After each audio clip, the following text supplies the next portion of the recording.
brother.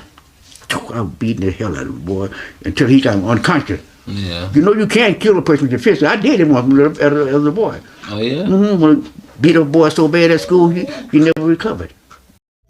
What you heard? Yeah. What you heard? What you heard? You can hear a motherfucking thing. And as a person that since I couldn't make parole, I went in. I'm gonna just do my time like I wanted to do it, you know. Mm-hmm. But I really kind of overdid it, you know. When I say overdid it, because after I came out and learned about Islam, that's why I learned about Islam. Became a Muslim. When you was locked up? I was locked up. Mm-hmm. And I was so much of a rebel before I became a Muslim.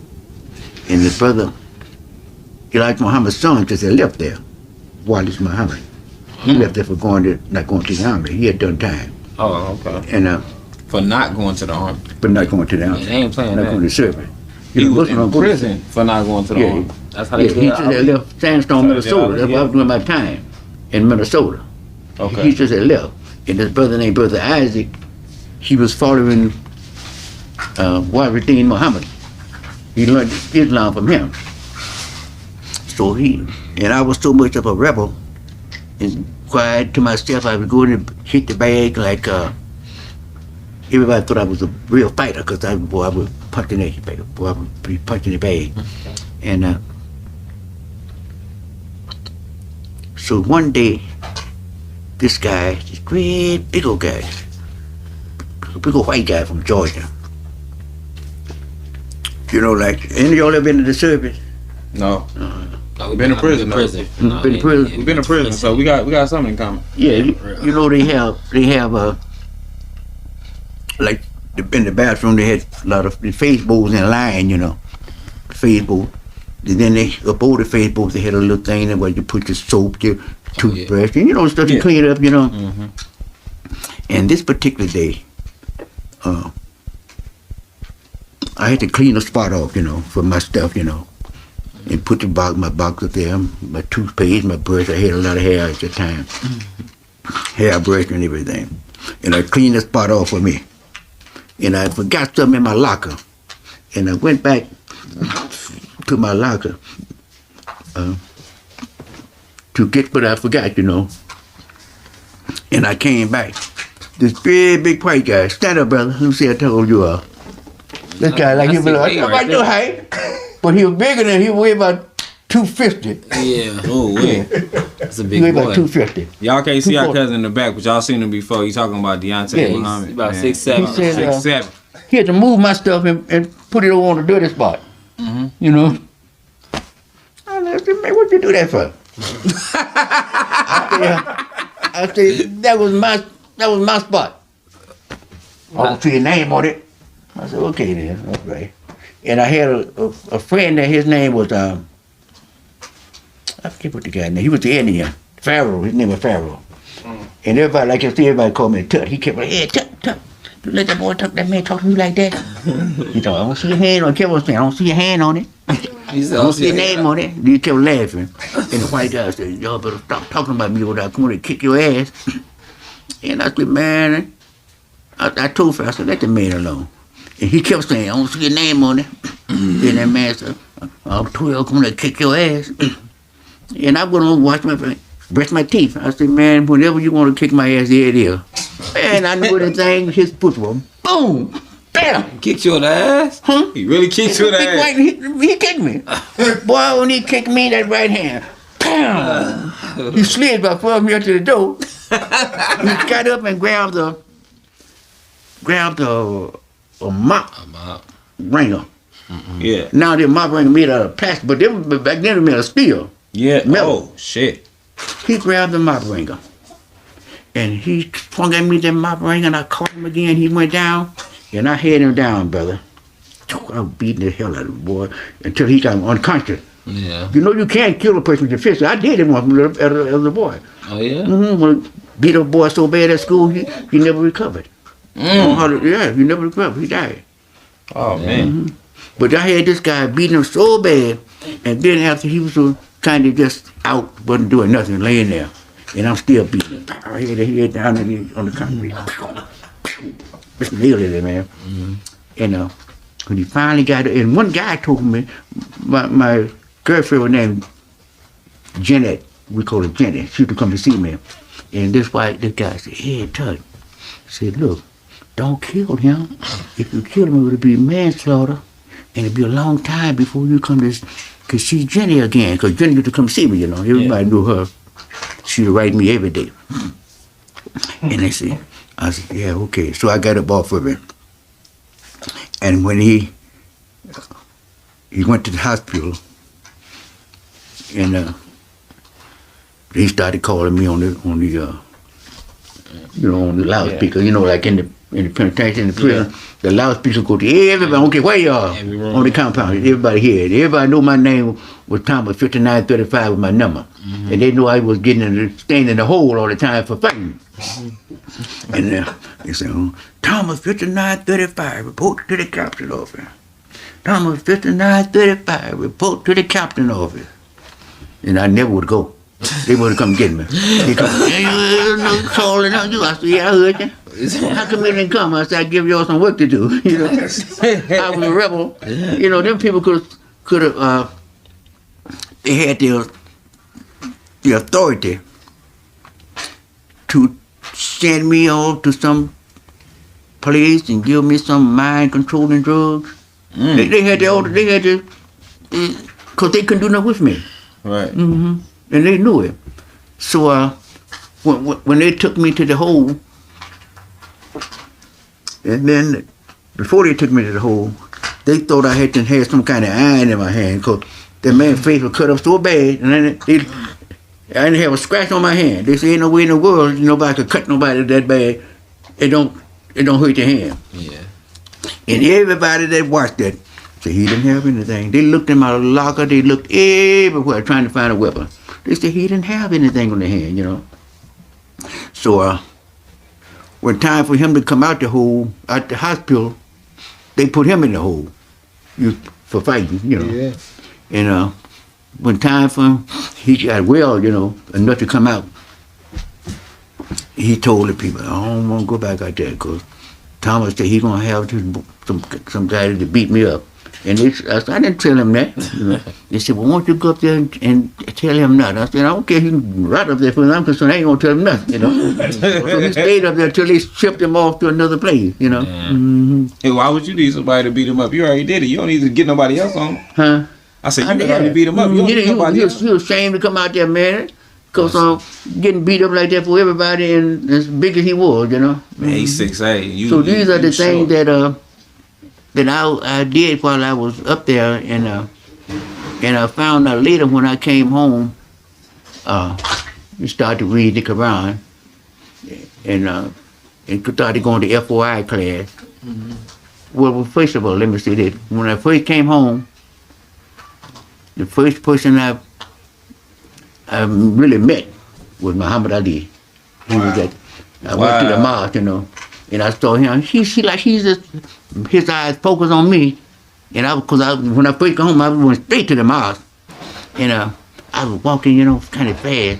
Him and all the FOIs standing there with the uniforms on right outside the mosque, and I focused on him, and he focused on me, and he extended his hand to me, I said, how you doing? He said, what's your name, brother? I said, my name is Elijah, I said, yeah, I see why they give you 5 years in prison and $10,000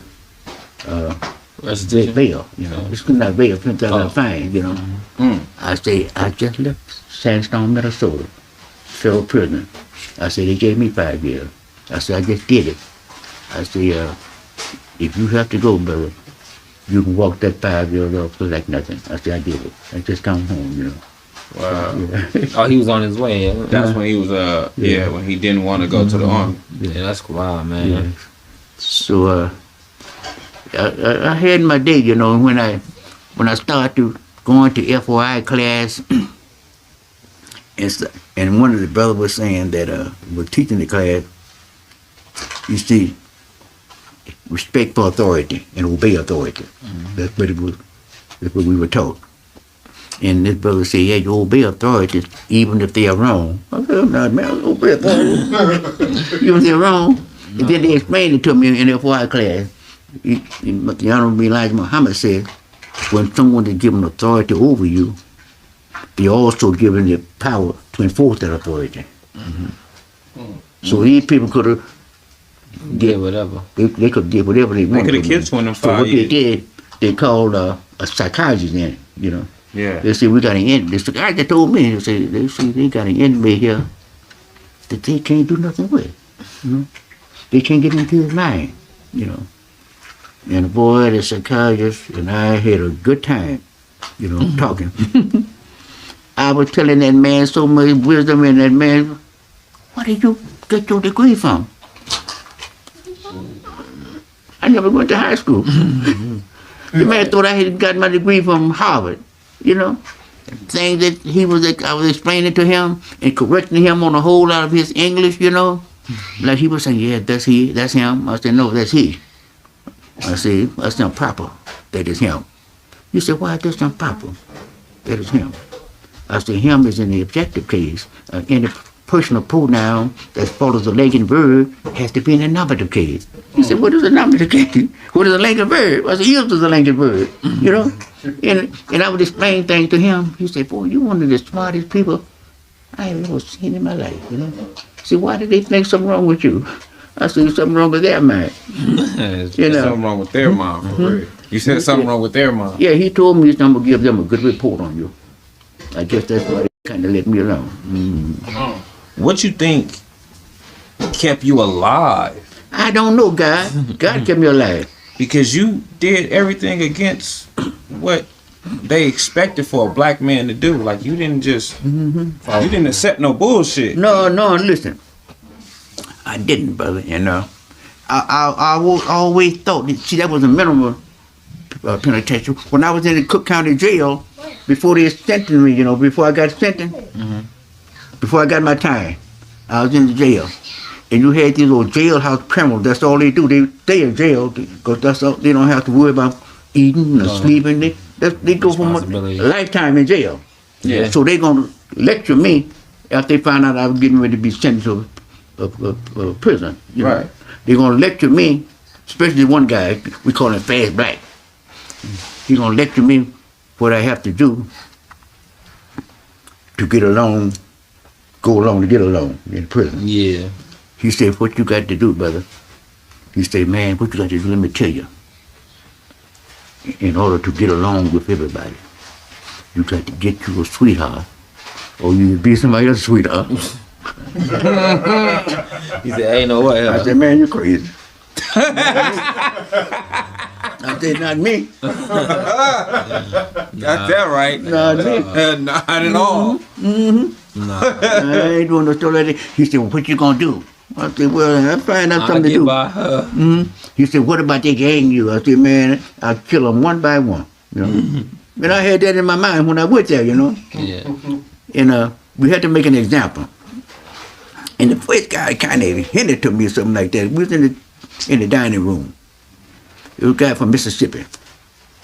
I was kind of nice to him because everybody called him the country. Because he was a guy that kind of ignorant, you know, kind of slow. Yeah. You know? And everybody else would kind of put him down. But I was kind of nice to him and up to him, you know. Yeah. And he trying to hit on me about something. I grabbed, in the dining room, I grabbed a knife. I said, what did you say? I was just playing. I said, no, don't play with me. You won't go to Toys R Us and get you a toy. Don't play with me. I rip you. I said, I rip you. And then folk are looking at this. Yeah. You know. I said, I ripped your head off, man. Don't play that kind of stuff. Oh, for real. So you set an example, and people will respect you. Absolutely. Got that right. And then after I became a follower of Elijah Muhammad, everybody started gravitating around me.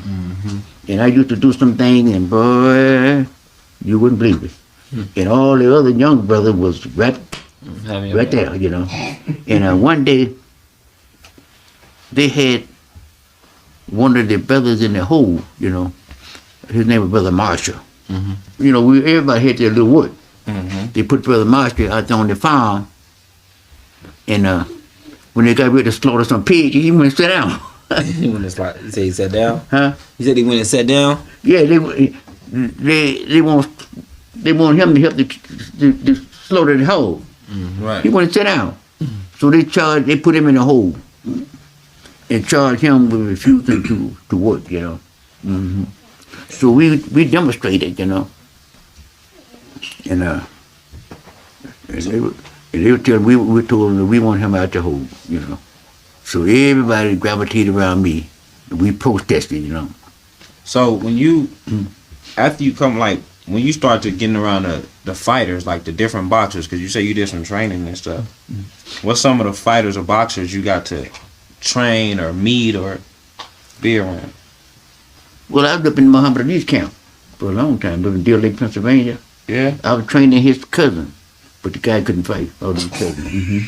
Couldn't fight a lick. He called himself John Ali. and Mustafa, he was up there with Mustafa now. Yeah. Mustafa said, boy, John can't spell a fight. You know, he was talking about, man, John Ali. You know, then he started staying with Khalida. Khalida was, you know, lived out there where we lived there in Country Club Hill, you know. He started staying with that with Khalida. John, you know, Ali's ex-wife, you know. Yeah. And so I brought him out here. Got an apartment out here in Vegas, right there on University Avenue. Okay. And right on University of Maryland, right behind. Yeah. You see it. Right. Behind the college, UNLV. you know. Yeah. Got an apartment there. And everybody he was soft. He was soft. I wish I had my book. I could show you the pictures of him. And me and him and Ali's mama, you know. I got all these pictures in my book. My book is at the house. About to come over to your house. Yeah, come over to my house. I'm right around the corner. So he couldn't fight. And every time I set him a fight for him, he wasn't ready. I said, man, you're going to fight. You're going to have to fight. Or you can leave. So we finally got him a fight, you know. A guy named Otis Bates. Otis Bates wasn't that good. And we got a fight with Otis Bates. The first round, he trying to be like Ali. You know, just like, you know, throwing little punching. And the second round, Otis Bates hit him with the right hand. Boom! He was you could count to 100, he was still in there. And he was telling Khalida that he wanted to fight. And I want you to help me get some people to support me, you know, because he was Ali's cousin. Yeah. And Khalida was on, at that time, she was on crack cocaine. Okay. Oh, she was real happy. Yeah. I said, John got knocked out, Khalida. So I showed him the tape because he wanted Khalida to get some guy to sponsor him. And Khalida would do anything for money at that time. And so she asked me, do I know a good tailor? I said, yeah, you know. She had some robes made up, you know, with Muhammad Ali's name on it, and just like the robe he wore. And she would sell them robes, man. She was telling them about leave over them robes. She was hustling. She would sell them robes, get the money. And she would call me all through the night. Brother Elijah, I want you to take me somewhere. And you know, since me being from the street, I know what she was doing. She would call the guys and meet them in the dog. Time she would got her purse and she left her purse on, so you know. But I knew what she was doing, you know. But anyway, one day, it's Jane Brown's sister. Her name was Fanny Brown, but she joined the Nation. And I know what they did, you know. But they got, you know, they both like to get high, you know. Yeah. How you stay away from so much stuff all that time? How you stay away from like the drugs? People ask me that. How you came from working behind the plow, picking cotton, to get to work with heavyweight champion of the world? Yeah. I said, boy, it's not an easy thing to explain, but it's been a long, long road, you know. Yeah. So you never did any drugs? You never did any drugs? In my life. That's good. I made a point. Back in 1960, 63 or 62 or 63. It's about 62. I used to see these guys shooting heroin. And they would try to get me and say, come on, man, try it. No. I don't want to try that, you know. I'm like a needle, no kind of way. Yeah, I know. You got to be tough to fuck with that I heroin. ain't going to try that. Then I made a vow to myself. As long as I live, I will never use a drug addict. Never use drugs. I kept that promise to this day. That's dope. Mm-hmm. I mean, that's commendable, man. I respect that for sure. He ain't never did no drugs either. He ain't never drunk or smoked in his life. Yeah. Mm-hmm. I smoked. I used to smoke. Yeah, I know. I used to smoke. Yeah. First time I ever heard was I was 22 years old. 22 or 23. 23, I believe. I was working at the prostitute's house. You stayed? What's up? That's something you want to tell us? What's up? You ever was a pimp? I wasn't no pimp. You sure? No, but I was. You worked around a lot of I was doing the And you thing. dropped a lot of people off to get some Yeah, but shit, I too, was didn't doing the thing that the pimps couldn't do. They couldn't haul the women around. you? Okay. Because they couldn't do that. They hired me to do all of that. That's why I made all my money. Okay. I used to ride around in brand new cars back then, you know. Yeah. I was a young boy, you know. Because I made my money off them, you know, with the pimps. But I was having sex with some of that women, you know. I was doing that. I ain't gonna lie about that. I was sleeping. Man, they was all over the house. And I was staying in the house, man. I would go from one bed to the other. Like that. That before I even heard of Islam now. You was Uber before Uber. You was doing Uber and I Lyft. go over, yes, indeed. You slept with a few, but you ain't never. Huh? I said you slept with a few, but you ain't never. No. Pimp. That's I ain't never. And the first time this girl asked me, one of the prostitutes told me, she said, "You won't get high with me?" I said, "Yeah." So when she came out, I had a dog named Tippy, and I used to go outside every day and feed my dog, you know. But it wasn't my dog; it was the lady that owned the. She was the madam of the house. Mm-hmm. She's the one that owned the dog, but it was just like my dog. Every day I used to feed the dog. She said, "Tomorrow when you go out to feed the dog, I'm going out there with you. We're gonna get high." And she got out there, and I thought she had something to drink, you know, because I would drink a little sweet wine or something sweet. I had to mix it because I couldn't take that Hard shit. hard alcohol. I could never drink that. So when she pulled out this cigarette, you know, I said, "Why you gonna get high?" She said, "Oh, yes." I said, "That's a cigarette, ain't it?" She said, "No, that's reefer." I said, "What?" She said, "Reefer." I said, "What is that?" You know? She said, "You're smoking." I said, "Smoking? How you gonna get high smoking?" Yeah. Because all you know is heroin. Huh? I said, because you only know about heroin. Yeah, I ain't know nothing about nothing. It ain't heroin. That's way before I knew about heroin. Oh, wow. Okay. So, That's way before I heard about heroin. I just ain't come from Mississippi. And she said, "Don't you know where you from?" I said, "Mississippi." She said, "Don't they have reefer down there?" I said, "I ain't never heard of it. I ain't never heard of reefer before in my life." yeah. And I was 20-some years old. Oh, dang. Mhm. Now you see it everywhere. Huh? Now it's everywhere. Everywhere. What was it like? What was the difference between when heroin hit and when crack hit? Well, they both are terrible, but heroin is worse, man. You hook Yeah. on this heroin, boy, you kill anybody, you get their money, you know. Yeah. I've been stuck up so many times. It's on the grace of God that I'm still alive, you know. Yeah. People, the first time I ever got stuck up in my life, I had a cleaner in Chicago, and You own the cleaner. I owned a cleaner. Okay. Yeah, I owned a cleaner up in 1968. I came out of the joint in 1968, and I started working for the Nation of Islam cleaners. And then I opened my own cleaners. And Okay. people would come in with clothes, right? Arm full of clothes.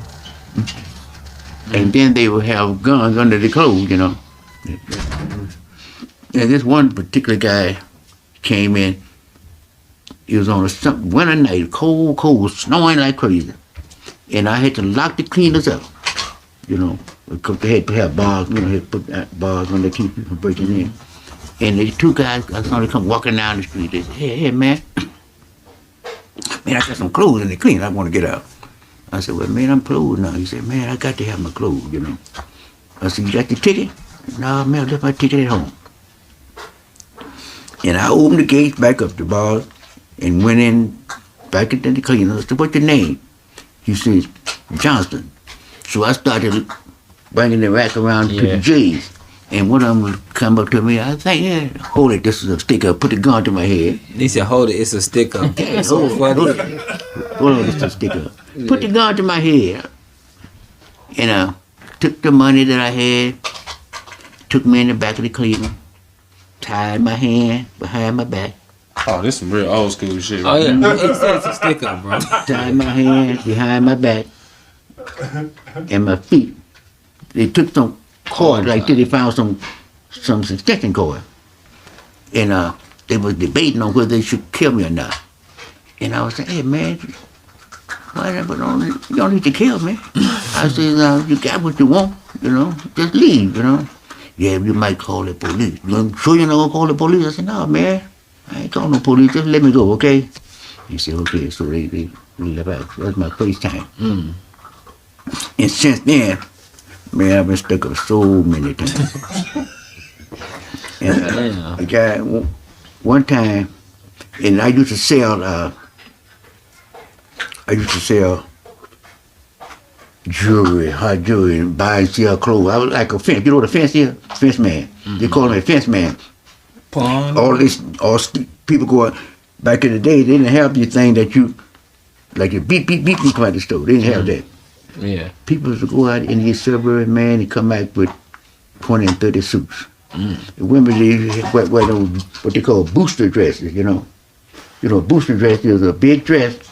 They can take two suits, they can take a suit, they have 2 or 3 of them shopping at one time. They can take a suit, put it in like that, you know, and they have this big dress, you know. They walk out the store, man, with 3 or 4 suits. Yeah. Oh, like a booster. Booster. Like a booster. Probably where they got boosters from. Okay. And I used to buy all that kind of stuff.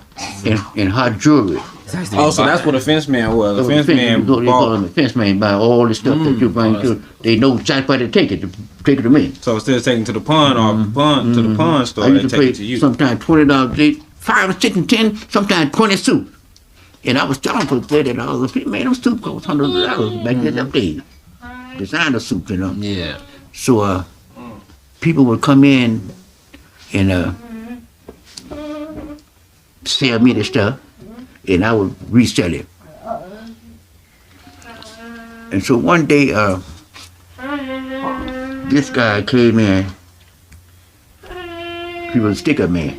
I didn't know it. He knew I was selling jewelry and selling stuff. So he says, Elijah, man, I got a lot of good jewelry here. Man, I'd give you a good deal on it. And I kept telling him, man, it's a little dangerous. I don't want to be bothered with this, and I'm through with him. He kept coming in the cleaner. But this time, I had, after I've been stuck up so many times, I put a thick glass between me and my customer, like the bank tell. Yeah. I put that in there. Because when people come to, they don't come to kill you. They come to stick you up, you know. So, this particular guy, the guy wanted to get me outside. So he kept coming in the cleaner. Day after day, made friends with me. We're good friends now. He says, now he knew where I live because I had a home invasion. And he wasn't, his buddy was part of the home invasion. He knew exactly where I live. Yeah. So, he said one day he came in the cleaner trying to sell me some jewelry, and I told him I didn't want to buy any. She said, Elijah, are you going towards Hoster Street? He know whenever my help come, my help come into the cleaners at, I think she comes in at 9 o'clock, 8 o'clock, whatever time she come, because I open up at 7. Whenever my help come in, I would go home and eat. And they had cased me, they know that was a regular routine every morning. Yeah. So he said, Elijah, you going towards Hoster Street? And he knew I lived 1 block past Hoster. I said, yeah, man, I'm going towards Hoster Street. He said, would you drop me off on Hoster? I said, yeah. He said, I said, where about on Hoster? Anywhere, just drop me off on Hoster Street. He got in the car. This is the driver on this side, right? And the passenger on this side. Right. He got in the car. I started the car up. I had a Lincoln at the time. I started the car up, and he had the briefcase. Supposed to be his jewelry in there. He had the briefcase. He said, Elijah, I'm gonna show you this jewelry, and I'm gonna give you a good price on it. I said, okay. He opened the briefcase, come out with a goodie. Okay, yeah, pull in the alley. I looked at him, I said, man, ain't going no alley now. Pull in the alley, man. Just do what I tell you. I said, no, I ain't going to the alley. And I said, whatever you going to do. It was at 9 o'clock in the morning, because my help come at 9, 8:39. And all of my friends around there, all the gang, they had my back covered. But that particular day wasn't nobody there. Nobody there. Where the hell are my boys at? They would always, my name was Tut. They said, if you mess with Tut, you got to mess with us. All the gang bang around there. I knew their mamas when their mamas was babies, you know. Yeah, for real. They all come up under me, you know. They protected me, you know. And so he kept telling me to pull in the alley. And the guy that did the home invasion was in the alley. He called him Red Dog. Everybody knew Red Dog was dangerous. He would kill folk. Red Dog was in the alley. He told me to pull in the alley. I said, no, man, I ain't pulling no alley. Whatever you want to do, you want to do it right here. And he started getting shaky. And this is me, and this is him, right? While he's getting shaky, I'm looking at him dead in the face. Trying to get one. Grab him, brother. And we started tussling over the gun, you know. When the gun shot, he shot. Now, that's why I say the angels have to be with you 24/7, okay? When the bullet, now he did shoot me. Now he's over here. But when he shot me, the bullet hit right here, on this side. Wow. Went right through here. They got the hole there to show you, you know. Yeah. And came out in and landed in the car. Boy, I took that gun away from him. Took the gun away from him and had him down in the car. When I beaten him, you know, had him down in the car. You know, look, this is him, and and I took the gun, and I'm trying my best to pull the trigger. I didn't have a bit of strength in my hand. God took away all the strength. I had no strength. Couldn't pull the trigger. He pleading for his life. I'm trying to pull the trigger. And she jumped out the car. God didn't want to make you a murderer. And I jumped right on it. And when I jumped out on it, I was beating him so bad. And Red Dog came out the alley. The guy that was waiting on you. He came out the alley. Red Dog about his side, you know. Damn, big ass people. Big ass people. Yeah, Red Dog about his side. Man, I beat the heck out of him and Red Dog, both of them. With a bullet. After I had been shot, took the gun away from him. And listen. Now, I don't know what happened to the gun. The gun was on the ground somewhere. Now, they could have killed me, you know. So the car was running. And they jumped in the car and took off. The guys did. In your car? Yeah. The car was running. They took the car. Yeah. Yeah. And I called the police. The police took me to Billings Hospital. And sent the wound wasn't too bad. They put the IV in my arm, you know, and everything. And I was going to tell my wife that I told the girl at the clinic, don't call Jenny and tell her that I had got shot. I said, I'd let me tell her, you know. But she waited for me to come home to eat. So when they took me to the hospital, they kind of cleaned the wound out, you know, and everything, and put the IV on me. And they told me, you're going to have to stay here for so long. I said, no, I ain't going to stay. I got to go. I'm leaving. They said, no, the doctor wants you to stay. I said, I don't care what the doctor wants. I said, I'm gone. I said, take this out of my arm. But we can't take it out still. If you don't take it out, I'm going to take it out. Right. So they took it out. And I called Jenny. I said, hey, Jenny, how you doing? She said, what? I said, come on to eat. How come you late? I said, yeah, I'm late. I said, guess what, Jenny? I said, I got shot. Somebody shot me, you know. She said, what? If I had told her, if I had told George, girl name was George, was working for me. If George had called Jenny and told Jenny, hey, Jenny Trent got shot, boy, she'd have, no. Think worst case scenario. Because she always thinking that one day I ain't going to come home. That's what she was thinking, because I would get helped up so many times. I go hard for this. How the fuck you winning if you lost to this? Niggas think they own, so they get off in this. It's easy to get crossed in this. On TOP, we gon' get far from this. Step up in they town and burn it down like I'm a horse.